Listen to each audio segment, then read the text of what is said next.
Hello everyone, welcome to DK maths academy. तो हम लोग समांतर श्रेणी पढ़ रहे थे, एपी पढ़ रहे थे, जिसके लेक्चर 6 में हम लोग पहुंच चुके हैं।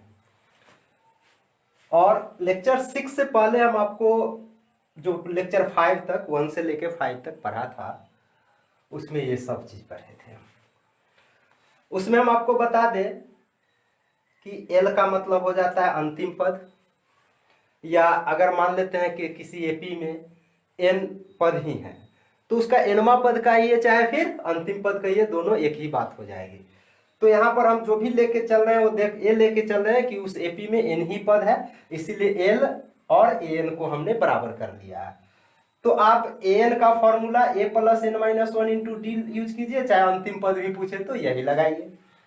ठीक उसी तरह से डी का मतलब सर्वांतर होता है, सर्वांतर अगर निकालने के लिए कहे तो इस फॉर्मूला का यूज कर लेंगे। पदों की संख्या पूछेगी मतलब एन का मतलब पदों की संख्या, इसका अगर अंतिम से एनवा पद पूछे तो इस फॉर्मूला का, अगर एन पदों का योगफल पूछे तो आप ये भी यूज कर सकते हैं और ये भी यूज कर सकते हैं। ये फॉर्मूला कब यूज करेंगे? जब प्रथम पद और सर्वांतर दिया हुआ रहे, और जब प्रथम पद और अंतिम पद दे दे, सर्वांतर नहीं दे, तो उस केस में डायरेक्ट आप इस फॉर्मूला का यूज करेंगे। और आपका लास्ट 6 फॉर्मूला है कि अगर ए और बी दो संख्याएं दे दे और उसके बीच अगर समांतर माध्य पूछे तो आप दोनों को जोड़ के 2 से भाग दे दीजिए, यानी ए प्लस बी बाई 2 ये आपका फॉर्मूला हो गया। हम लोग इसको लेक्चर 5 में पढ़े थे। अब हम क्या करते हैं, एपी पर आधारित तो जो महत्वपूर्ण सूत्र थे वो सब थ्योरी का क्लास में हमने लेक्चर 5 तक पढ़ चुका है। अब हम क्या करते हैं, इस सारे सूत्रों के प्रयोग करके कुछ क्वेश्चंस को प्रैक्टिस करते हैं ताकि आपको एपी आसान लगने लगे। हालांकि अभी पीछे भी पढ़े, देखिएगा बहुत ही अच्छे तरीके से उसमें समझाया गया है। आप एक ही बार में देख लीजिएगा, आपका लगेगा कि एपी कुछ नहीं है वो तो ठीक है, जितना आपको भारी हो सकता है कि लग रहा हो, लेकिन एपी उतना है नहीं, कुछ भी नहीं है। अभी आपको हम अब क्या करते हैं, एपी का जितना भी अभी तक थ्योरी क्लास किया उस सब पर आधारित कुछ क्वेश्चंस को करेंगे, बारी बारी से सब पे क्वेश्चंस को प्रैक्टिस करते हैं ताकि हमको एपी को और अच्छी तरह से जानकारी मिल सके। तो चलिए, पहले से ही हमने कुछ क्वेश्चन लिख चुका है, ठीक है, प्रैक्टिस करते हैं। अब आपका मेरा जो क्लास होगा वो क्वेश्चंस पर प्रैक्टिस होंगे, मतलब बहुत सारे क्वेश्चंस को एपी के बनाएंगे, ठीक है। तो चलिए, फॉर्मूला तो आपको ध्यान में आ ही गया होगा, फिलहाल हम इसको अभी क्लीन कर देते हैं ताकि इस क्वेश्चंस को बनाने की स्पेस मिल सके।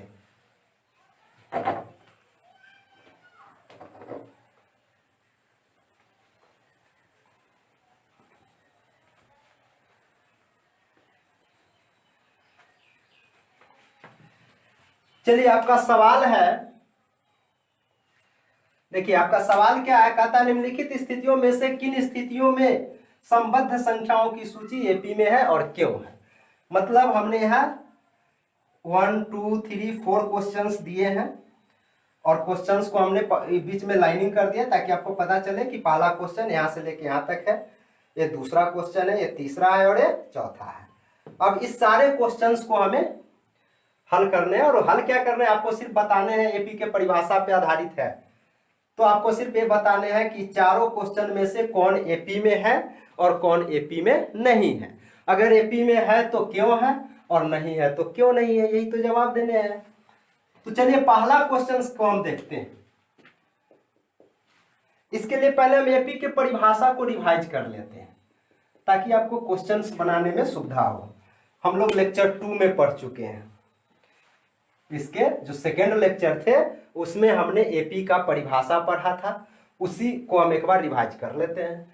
आपको हम बता दें कि अगर कोई अनुक्रम A1 A2 A3 A4 dot dot रहे तो यह अनुक्रम कब एपी में कही जाती है। आप बहुत लेक्चर 5 तक पढ़े हैं, सब में हम एक आध बार रिवाइज इसको तो कर ही दिए हैं।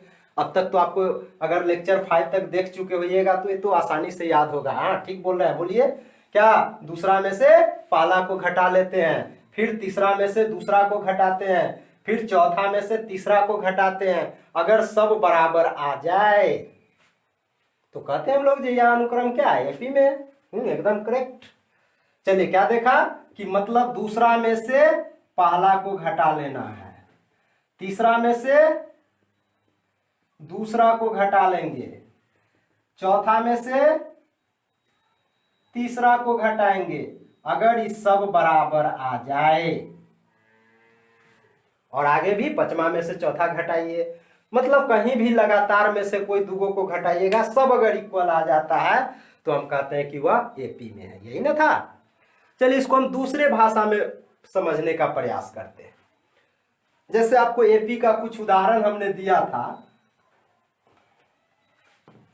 क्या दिया था आपको?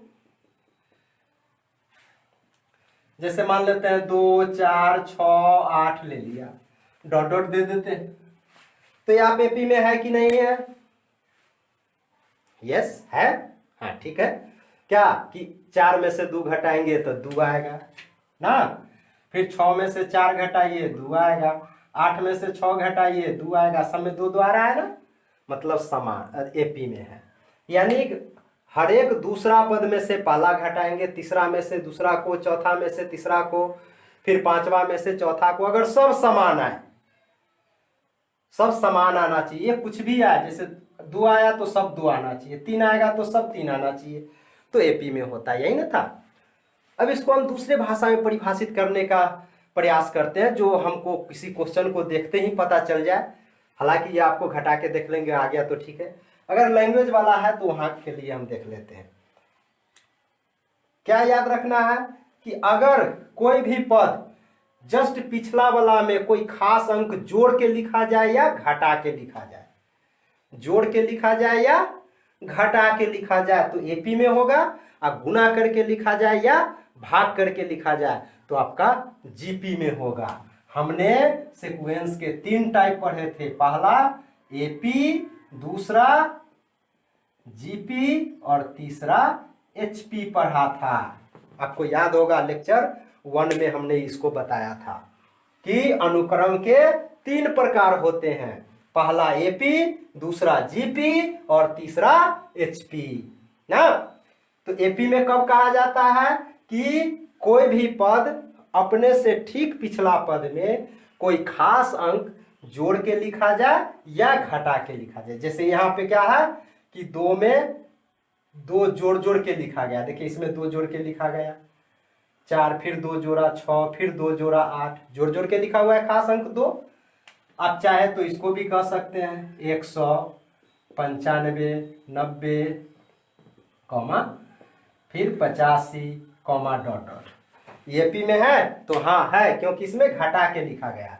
क्या है? 5 5 घटा के लिखा गया है, यानी सब में 5 ही घट रहा है, कोई दूसरा अंक नहीं। अगर सेम अंक ही सब में घट घट के लिखा जाए प्रत्येक टर्म में, तो अपने से ठीक पिछला में से अगर एक ही अंक बार बार घटते चला जाए तो हम उसको एपी में कहते हैं, या जुड़ते चला जाए तो भी एपी में होगा। ठीक है। अब जीपी को हम समझ लेते हैं। जीपी में क्या बताए थे कि अगर मान लेते जैसे 2 है, 4 है, 8 है, 16 है, 32 है, यहां हम क्या देख रहे हैं? घटा जुड़ के तो नहीं आ रहा है। जैसे इसमें जोड़े तो 2 जोड़ना पड़ा, इसमें 4 जोड़ना पड़ा, इसमें, और नहीं तो पहला डिफिनीशन से इसमें से इसको घटाइए, कितना? 2, इसमें से इसको घटाइए 4, 8। क्या ये सब इक्वल आ रहा है? नहीं ना, मतलब ये एपी में तो नहीं है। हाँ, जीपी का पहचान करने का तरीका है कि टर्म जो है सो गुना के रूप में होना चाहिए या फिर भाग के रूप में होना चाहिए। तो जैसे देखिए 2 में 2 से गुना किया 4, फिर 2 से गुना किया, देखिए 2 से गुना है, फिर इसमें 2 से गुना कीजिए 8, फिर 2 से 16, फिर 2 से 32, यानी सब में 2 से गुना करके लिखा गया है। तो ये आपका एपी नहीं बल्कि जीपी है। अब एपी और जीपी कंफ्यूजन दूर हो गए। एपी में जोड़ के या घटा के लिखा जाएगा, और जीपी में गुना करके या भाग करके, चाहे जैसे यह रहेगा 32, चाह लीजिए ना 150, 25, ठीक है, 12.1/2 डॉट डॉट। अब आप ही सोचिए इसमें क्या है, इसमें 2 से भाग दिया 50, फिर 2 से भाग दिया 25, फिर 2 से भाग दिया 12.5 ना, फिर आगे 2 से भाग दे के लिखाएगा। तो यहाँ क्या है, एक समान अंक से भाग दे के लिखा गया, मतलब ये भी आपका जीपी है। तो उम्मीद करते हैं अब एपी और जीपी तो आपको अच्छी तरह से समझ में आ ही गया होगा। एपी में क्या करना है, देखना है कि कोई भी टर्म जो है सो अपने से पिछले में से क्या होगा, या तो जुड़ के आएगा नहीं तो घट के आएगा, लेकिन समान अंक ही जुड़ना चाहिए या घटना चाहिए। अगर गुना या भाग करके आता है तो वह जीपी में होता है। चलिए अब हम क्वेश्चंस पर आते हैं, यही दो बात को ध्यान में रखना।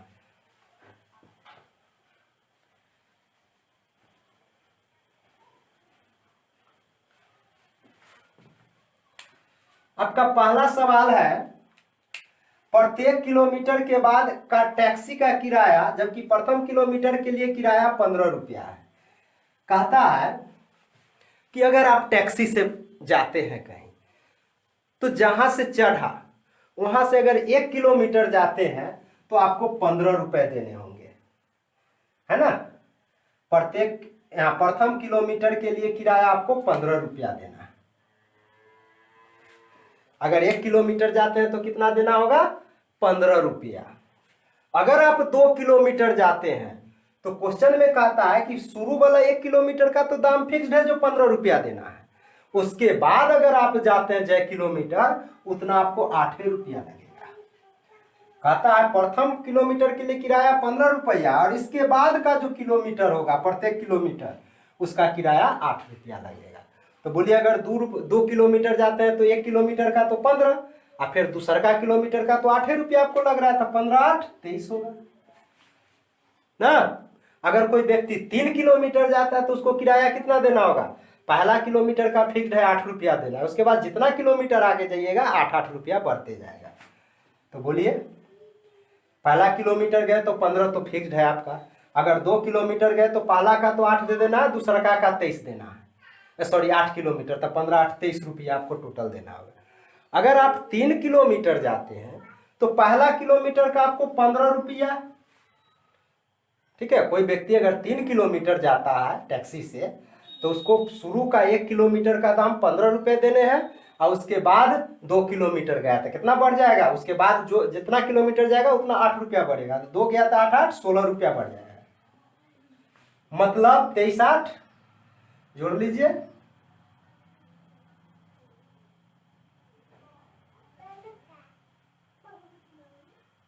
इकतीस होगा, जोड़ लीजिए 15 16 31। फिर अगला टर्म क्या आएगा, अगर कोई व्यक्ति 4 किलोमीटर जाता है तो शुरू का 15 और उसके बाद फिर 2 किलोमीटर का, फिर अगला 3 किलोमीटर एक्स्ट्रा गया। अगर आप 4 किलोमीटर कोई व्यक्ति जाता है तो शुरू वाले 1 किलोमीटर का दाम 15, बाद बाकी 6 किलोमीटर गए आपको 8 8 रुपया बढ़ेगा, तो कितना हो जाएगा 31 8, बोलिए 39। इस तरह से आपका ही चल रहा है ना। तो आप क्या देखें कि शुरू का प्रथम किलोमीटर का किराया आपको 15 रुपया, उसके बाद जितना किलोमीटर आप जाते हैं 8 8 रुपया बढ़ते जाएगा। तो अगर एक व्यक्ति अगर 1 किलोमीटर जाता है तो उसको 15 रुपया लगेंगे, 2 किलोमीटर जाता है तो शुरू वाला किलोमीटर का 15 प्लस 8, 3 किलोमीटर जाता है तो 15 प्लस 8 तो यहाँ तक, ठीक है। 1 किलोमीटर का 15, फिर दूसरा किलोमीटर का 8, फिर तीसरा किलोमीटर का 8 बढ़ेगा, ठीक है। जोड़िएगा तो आपको 31 आ जाएगा, फिर अगला में फिर 8 बढ़ जाएगा। तो ये आपका एक अनुक्रम मिल गया। अब आप चेक कर लीजिए कि यह एपी में है कि नहीं है ना। ऐसे भी आपको बताए थे, डिफिनीशन याद कीजिए कि अगर कोई खास अंक बढ़ते चला जाए या घटते चला जाए तो एपी में होता है, बताए थे ना अभी जस्ट।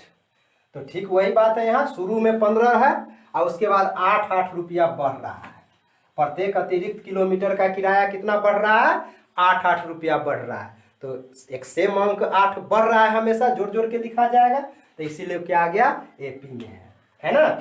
तो ये आपका एपी में है। कोई पूछेगा क्यों, आपका इसी में जवाब है, क्वेश्चन में ही लिखा हुआ है और क्यों। यहाँ तो देख लीजिए एपी में है, क्यों है तो आपका जवाब होगा कि क्योंकि यहाँ प्रत्येक टर्म अपने से ठीक पिछले टर्म में 8 जुड़ के लिखा जा रहा है ना।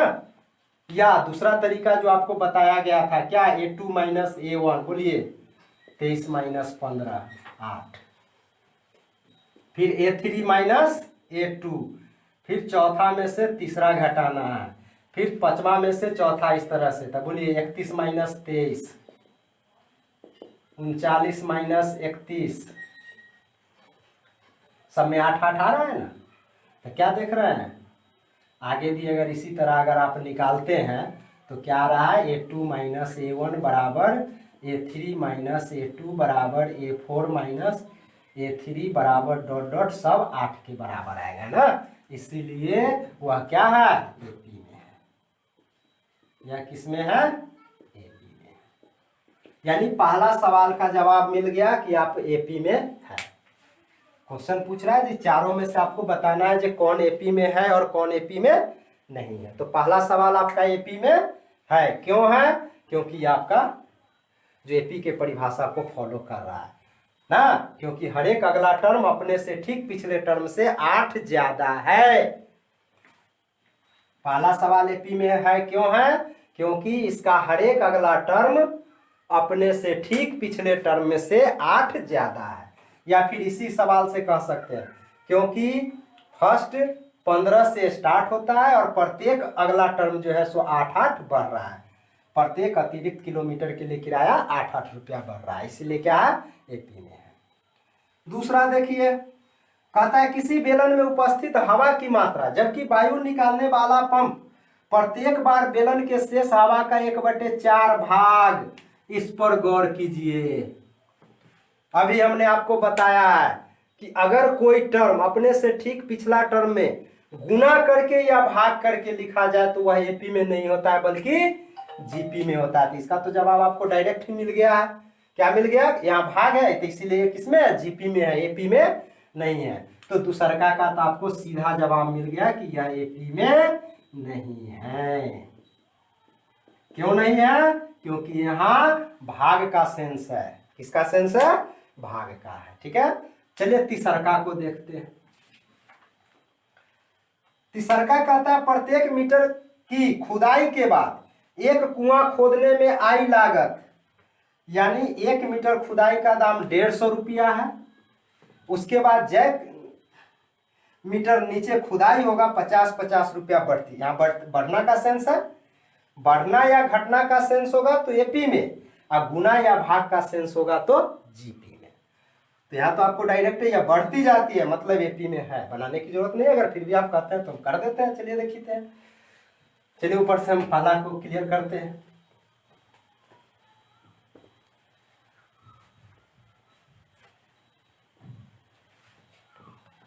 आपका तीसरा सवाल कहता है कि अगर 1 मीटर खुदाई होता है तो 150 रुपया देना होगा। फिर अगला अगर 2 मीटर खुदाई करवाते हैं तो कंडीशन है कि 1 मीटर का ही दाम आपको 150 लगेगा, उसके बाद जितना मीटर आप एक्स्ट्रा खुदवाइएगा उतना 50-50 रुपया बढ़ेगा। क्या कि पहला मीटर की खुदाई का दाम फिक्स्ड कर दिया गया है 150 रुपया, पहला मीटर की खुदाई का दाम 150 रुपया फिक्स्ड है, और उसके बाद जितना मीटर एक्स्ट्रा खुदवाएंगे 50-50 रुपया बढ़ती जाएगी। मतलब 1 मीटर कोई खुदवाता है तो 150 रुपया लगेगा, और कोई 2 मीटर खुदवाएगा तो 50 रुपया और बढ़ जाएगा, मतलब 200 हो जाएगा ना। फिर कोई 3 मीटर खुदवाता था फिर 50 रुपया बढ़ जाएगा, मतलब 250 हो जाएगा। कोई 4 मीटर खुदवाता है तो फिर 50 रुपया बढ़ जाएगा, मतलब 300 हो जाएगा। इस तरह से आगे ना। तो आपको क्या बताए थे, घटा के देख लेना है। बोलिए, A2 माइनस A1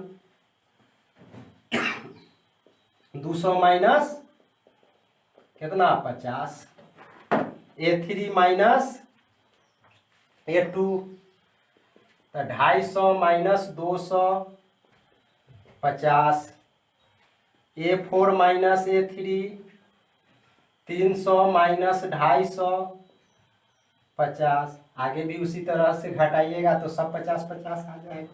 मतलब यहाँ हमने क्या देखा कि A2 माइनस A1 बराबर है A3 माइनस A2। देखिए सब बराबर है, नहीं ये भी 50 है, ये भी 50 है, ये भी सब बराबर है। फिर A4 माइनस A3, फिर आगे भी घटाते तो 350 में से 300 जाता, फिर 50, यानी सब 50 के बराबर आ गए। तो क्या देखें, इसीलिए यह AP में है, यही ना था। चलिए अब चौथा क्वेश्चन को देखते हैं। कहता है कि खाते में प्रत्येक वर्ष का मिश्र धन जबकि 10,000 रुपया की राशि 8% वार्षिक की दर से चक्रवृद्धि ब्याज पर जमा की जाती है। मेन इस पर गौर कीजिए, चक्रवृद्धि ब्याज, यानी चौथा सवाल को समझते हैं। आपको सबसे पहले समझ लेना है कि ब्याज, साधारण ब्याज और चक्रवृद्धि ब्याज क्या होता है। तो देखिए, साधारण ब्याज में जो अमाउंट शुरू में ली जाती है उसी पर सारा ब्याज चलता है सब साल का।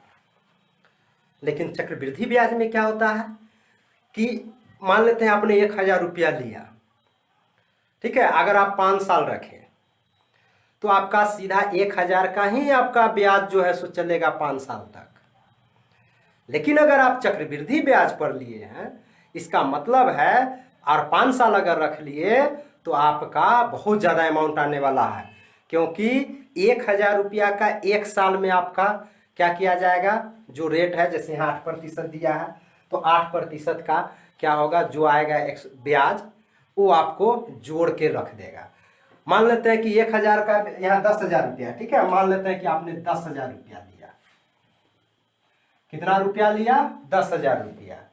अगर 8% आपका है ना, तो 1 साल का ब्याज कितना हो जाएगा? 8/100, 2 से कट गया, यानी 800 रुपया 1 साल का ब्याज हो गया। 1 साल का ब्याज कितना हो गया? 800। अगर आप साधारण ब्याज पर लिए होते तो आपको हर एक साल 800 रुपया ही देना होता। हर एक साल कितना देना होगा? 800 रुपया ही देना होगा। तो एक सेम अंक बढ़ता, आपको 800 बढ़ते जाता, मतलब एपी में हो जाता। लेकिन यहाँ चक्रवृद्धि ब्याज पर है तो गौर कीजिए, 1 साल में आपको 800 ही हो गया, इतना लिए हुए थे, मतलब आपको 10,800 रुपया टोटल हो गया 1 साल का। 1 साल में अगर आप चुकता कर देते हैं तो 1,800 रुपया लगेगा, ठीक है, सॉरी 10,800 रुपया दे दीजिएगा, आपका काम हो जाएगा। लेकिन अगर बाय द वे अगर 2 साल रखते हैं तो 1 साल तो इतना हो गया, हिसाब करके इतना आपको लिख देगा। अगले साल अब फिर इस पर ब्याज नहीं चलेगा, इस पर चलेगा। तो स्वाभाविक है, आप 800 का भी ब्याज चल रहा है ना, तो अगले बार तो ब्याज अब 800 से कुछ ज्यादा ही आएगा, क्योंकि क्या आएगा, 10,000 का ही ब्याज 800 था, अब है आपका 10,800, तो 800 रुपया बढ़ गया था, 800 का फिर ब्याज बढ़ जाएगा, मतलब 800 से तो कुछ तो ज्यादा आएगा। यानी हर एक साल आपका ब्याज कुछ कुछ थोड़ा थोड़ा करके बढ़ते चला जाएगा, ठीक है। तो यहाँ पर क्या देखें, और कि चक्रवृद्धि ब्याज में हर एक साल जो होता है सो ब्याज बढ़ते चला जाता है, और ठीक है, मतलब सेम ब्याज नहीं रहता है, सेम ब्याज नहीं रहता है।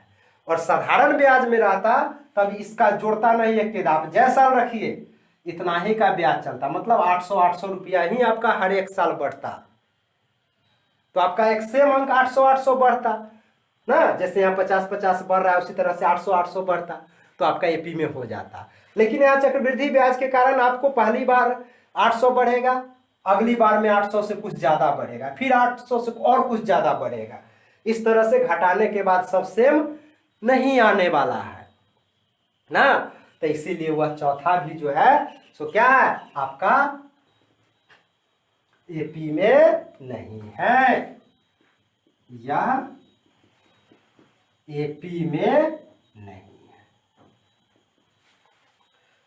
उम्मीद करते हैं क्वेश्चंस को आपने समझ लिया होगा, नहीं समझे फिर से समझा देते हैं। अगर कोई समान अंक बढ़ता चला जाए या घटते चला जाए तो एपी में होगा, ठीक है, और अगर गुना हो के बढ़ता जाए या भाग करके अगला पद लिखा जाए, गुना करके या भाग करके, तो वह जीपी में होगा। तो ठीक वही पहला क्वेश्चन में 8 रुपया बढ़ रहा था, इसीलिए वह एपी में हो गया। दूसरा में यहाँ भाग का सेंस था, 1/4 भाग कहे चाहे गुना कहता तो भी आपका ये जीपी में होता, एपी में नहीं होगा। तो ये जीपी में है, दूसरा क्या है, जीपी में, मतलब एपी में नहीं, आपको सिर्फ एपी पढ़ना है। तो एपी में है कि नहीं उसका बताना है। तीसरा सवाल फिर एपी में है, क्योंकि पहला 150 है, उसके बाद 50 रुपया बढ़ रहा है, एक सेम अंक बढ़ रहा है, इसीलिए यह एपी में है। और चौथा सवाल, अगर यहाँ साधारण ब्याज देता तो एपी में हो जाता, और चक्रवृद्धि ब्याज दिया है इसीलिए यह एपी में नहीं है। ठीक है, यानी आपका जवाब पहला और तीसरा एपी में है, दूसरा और चौथा एपी में नहीं है। ठीक है, तो ये आपका हमने समांतर श्रेणी के परिभाषा पर कुछ क्वेश्चंस को देखे। अब हम कुछ और क्वेश्चंस को देख लेते हैं। चलिए इसके बाद हम कुछ क्वेश्चंस को देखते हैं, बहुत ही आसानी, ये तो अच्छी तरह से समझ में आई होगी। अब दूसरी क्वेश्चंस को देखते हैं।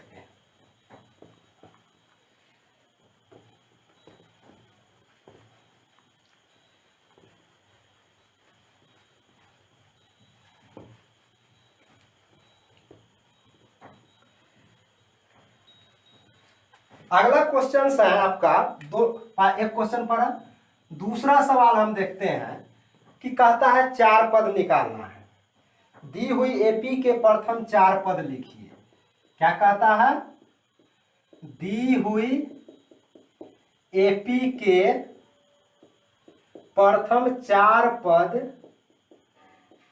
लिखिए जिसका प्रथम पद ए और सर्वांतर डी निम्नलिखित है।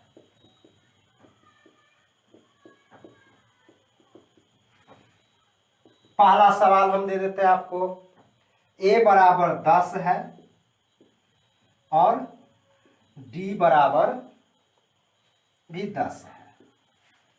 ठीक है, दूसरा सवाल है आपका, ए बराबर -2 और डी बराबर 0। तीसरा सवाल है, ए बराबर 4 और डी बराबर -3। और चौथा सवाल है, ए बराबर -1 और डी बराबर है आपका 1/2। पांचवा सवाल है, ए बराबर -125 और डी बराबर है आपका -0.25। ठीक है, और कहता है कि यह जिस एपी का प्रथम पद और सर्वांतर है उस एपी का शुरू से 4 पद लिखना है। शुरू से कितने पद लिखना है? 4 पद लिखना है। तो चलिए हम देखिए, बहुत ही आसान क्वेश्चन सब है, इसको आप देखिएगा तो क्या एपी इतना आसान होता है क्या? देखिए हम देखते हैं पहला सवाल को। आपका सॉल्यूशन यहां से स्टार्ट होता है, आंसर पहला का देखते हैं कि आपको ए बराबर 10 दे रखा है और डी बराबर भी 10 है। तो चलिए पहला पद आपको मालूम है, A1 जो होता है वह ए ही होता है। प्रथम पद को हम लोग A1 लिखते हैं, या बताए थे T1 से भी सूचित करते हैं, या उसी को हम लोग ए लिखते हैं। तो ए बराबर तो आपको ऑलरेडी 10 दे चुका है, यानी पहला पद आपका 10 हो गया। दूसरा पद बताइए A2, बोलिए एपी का दूसरा पद क्या होता है? ए प्लस डी। नहीं याद है? चलिए समझा देते हैं फिर से एक बार कि अगर कोई भी एपी होगा तो डी जोड़ के अगला पद मिल जाता है। जैसे पहला पद ए होगा, दूसरा ए प्लस डी होता है, अगला ए प्लस 2D होगा, फिर डी जोड़ दीजिए तो अगला ए प्लस 3D होगा, फिर ए प्लस 4D होगा। इस तरह से आगे जाइएगा तो एनवा पद हो जाता है ए प्लस n-1 इंटू, मतलब जैमा पद होता है उससे एक कम डी होता है। जैसे पहला में 0D, दूसरा पद में 1D, तीसरा पद में 2D, एक कम डी, चौथा पद में 3 ठो, पांचवा पद में 4D, और उसी तरह से एनवा पद में इससे एक कम है ना, एक घट गया मतलब एक कम है। तो वही यहाँ दूसरा पद है तो 1 ठो डी होगा, एक कम, इससे एक कम डी देना है। तो बोलिए ए का वैल्यू आपका 10 है और प्लस डी का वैल्यू भी 10 दे रखा है, मतलब 20 हो गया। A3 बोलिए, ये क्या होता है? ए प्लस 3 है तो इसे कम 2D, मतलब ए का वैल्यू 10 और प्लस 2 और गुने डी का वैल्यू भी 10, मतलब 10 और प्लस 2 गुने 10 20 और 10 प्लस 20 30, करेक्ट। A4, ए प्लस 3D, 4 है तो एक कम 3D, तो ए का वैल्यू 10 और प्लस 3 और गुने डी का वैल्यू 10, मतलब 10 प्लस 3 × 10 30, मतलब 10 + 30 40 ना। 4 ही पद कर रहे हैं, अगर आपको मन है तो आप जितना कहेगा उतना निकाल सकते हैं। 5वां पद होगा तो a + 4d हो जाएगा तो 50 आ जाएगा। 6ठा पद कहेगा तो a + 5d आएगा, वो 60 हो जाएगा। तो इस तरह से जितना कहेगा, यहाँ हमको 4 पद ही कह रहा है, एपी का 4 पद ही कह रहा है, यानी फाइनली हमको एपी क्या मिल गया, जिसका 4 पद आपका हो गया क्या, 10 20 30 40। बस यही 4 पद कह रहा है, तो यही आपका 4 पद आंसर हो गया ना, है ना। बड़ी आसान है, बड़े मजेदार है। चलिए अब अगल का सवाल देख लेते हैं 2 नंबर। अब आपको आ भी गया होगा बनाने, नहीं आया है, चलिए फिर हम देखते हैं, प्रैक्टिस करते हैं। दूसरा सवाल को देख लेते हैं। ए बराबर आपको दे रखा है -2 और डी का वैल्यू 0। चलिए बोलिए पहला पद, चूंकि ए बराबर इतना तथा डी बराबर 0, तो इसीलिए a1 जो a के बराबर होता है ना, a1 कहिए या a कहिए, एक ही बात है। पहला पद a के बराबर होता है, यानी -2। दूसरा पद a2, ये क्या आता है, a+, ये 2 है तो इसे 1 कम, यानी एगो d। तो a का वैल्यू है -2 i प्लस d का वैल्यू 0, मतलब 0 जोड़िएगा वही रह जाएगा। a3 बोलिए a+, ठीक है बोलिए, हाँ 2d, कितना, a का वैल्यू -2 प्लस 2 इंटू डी का वैल्यू 0, 0 से गुना किए 0 और 0 जोड़िएगा तो -2 ही रह जाएगा, क्या ना, तो -2 i प्लस 2 × 0 0 बराबर -2। a4 बोलिए a+ 3d, मतलब -2 + 3 इंटू डी का वैल्यू 0, -2 + 0 मतलब 0, सॉरी -2। 4 पद हो गया, 4 पद ही कर रहे हैं। तो देखिए अगर सर्वांतर 0 आ जाए डी का वैल्यू, तो आप एक जो मतलब एपी जो होता है वह सब सेम अंक होता है। देखिए सब में जैसे जो पहला पद था वही सब में आया ना, यानी यहाँ से एपी का जो 4 पद है वो आपको क्या मिल गया, -2 -2 -2 -2। आगे भी सब -2 ही आएगा, कब, जब डी 0 रहेगा तब। चलिए अब हम तीसरा सवाल को देख लेते हैं, है ना, बड़ी आसान है ना, कोई दिक्कत नहीं होनी चाहिए आपको। अब तो चलिए हम क्या करते हैं, तीसरा में है आपका ए बराबर आपको दे रखा है 4 और डी का वैल्यू दे रखा है -3। आपको मालूम है a1 a होता है, ए बराबर आपको 4 दिया है, a2 a + d, मतलब a का वैल्यू आपका 4 है प्लस डी का वैल्यू -3 है ना, डी का वैल्यू -3। तो बोलिए प्लस माइनस माइनस हो जाएगा, मतलब 4 - 3 बराबर 1। अगला देखिए a3 a + 2d, मतलब a का वैल्यू आपका है कितना, 4 प्लस 2 इंटू डी का वैल्यू है -3, मतलब 4i प्लस माइनस माइनस 2 × 3 कितना, 6, तो 4 में से 6 गया -2। चलिए फिर a4 a + 3d, फॉर्मूले तो यही रहेंगे ना, a + 3d, मतलब a का वैल्यू 4 प्लस 3 इंटू डी का वैल्यू -3, मतलब 4 और -9, 3 × 3 9, 4 में से 9 घटाएंगे तो -5, मतलब एपी का जो प्रथम 4 पद है सवाल 3 के लिए, वो क्या आ गया, 4 आया, उसके बाद 1 आया, फिर -2 आया, फिर -5 आया, हो गया आपका आंसर। देखिए कितना मजेदार क्वेश्चन सब है, और ये सब क्वेश्चंस में कोई दिक्कत नहीं होनी चाहिए। चलिए अब क्वेश्चन नंबर हम 4 को देखते हैं। क्वेश्चन नंबर 4 में आपको a बराबर -1 है और d बराबर 1/2 है, सही ना। चलिए बनाते हैं। आपको मालूम है पहला पद a1 a के बराबर होता है जो -1 है, a2 a + d, तो a का वैल्यू हो गया आपका -1 और प्लस d का वैल्यू है 1/2, यही ना। चलिए इसको अगर आपको दिक्कत है तो एलसीएम ले लीजिए, 2 आ जाएगा, इसके बटा में कुछ नहीं तो 1, तो 1 से भाग देंगे कितना आ जाएगा 2, और 2 से ऊपर गुना कीजिए तब -2, आई 2 से भाग दिया तो 1 प्लस 1, भिन्न का जोड़ बना रहे हैं आप लोग, देखिएगा ध्यान से, -2 + 1 -1/2 आ गया। A3 क्या होते हैं,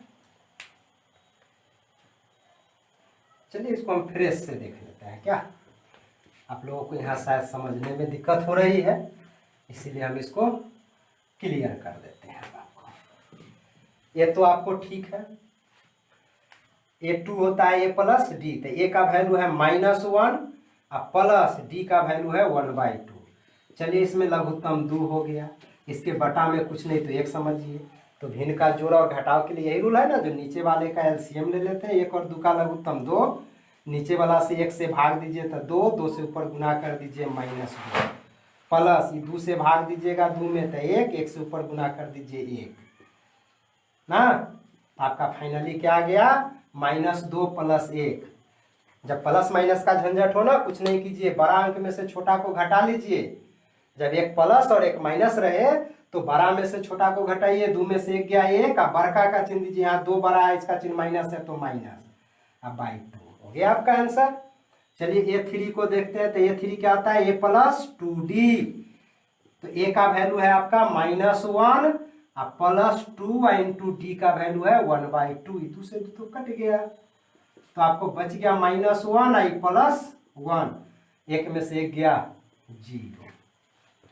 A4 ये क्या आता है A + 3D, मतलब -1, A का वैल्यू -1 + 3 × D का वैल्यू 1/2, मतलब फाइनली आपका आ गया क्या -1 और प्लस 3 × 1 3 बटे 2, आपका लघुत्तम 2 बटा में 1 है, चलिए 1 से भाग दिया, 2 से ऊपर गुना किया -2 आई +2 में 2 से भाग दिया 1, 1 से ऊपर गुना होगा 3, एगो प्लस एगो माइनस है, घटा दीजिए, 3 में से 2 गया 1, अब में बड़ा का चिन्ह दिया था तो बड़ा अंक 3 है, 3 का चिन्ह प्लस है तो प्लस की पावर है, छोड़ दीजिए बटा 2, यानी आपका चौथा पद 1/2 आ गया। तो इस तरह से चौथा सवाल के लिए AP का प्रथम 4 पद क्या मिल गया -1 -1/2 0 1/2 आंसर। तो आपका ये सवाल 2 नंबर भी आपका क्लियर अब हो गया होगा, देख लीजिए बहुत ही आसान तरीके से है, ठीक है। तो अब आपको हम इसमें 2 क्वेश्चंस को प्रैक्टिस किए तो बड़ी आसानी तरीके से आपको समझ में आ गई होगी, ठीक है। अब नेक्स्ट लेक्चर में हम लोग फिर और सारे क्वेश्चंस को लेकर के आएंगे और खूब प्रैक्टिस करेंगे, ताकि आपको एग्जाम में भी इसी तरह के सवाल सब रहते हैं, घबराइए नहीं। जो 10वीं कक्षा के जो विद्यार्थी होंगे उनके लिए बहुत ही अच्छा, इसको खूब देखिए और इस सब सवाल को बनाते चलिए, आपको बड़ी अच्छा से तैयारी हो जाएगी AP का, ठीक है। आपको कहीं जाने की जरूरत भी नहीं है अगर आप अच्छी तरह से कर लेते हैं तो चलिए क्या हुआ, AP का हम लेक्चर 6 को आज समाप्त करते हैं, फिर नेक्स्ट लेक्चर में और सारे क्वेश्चंस को प्रैक्टिस करेंगे। Thanks for watching.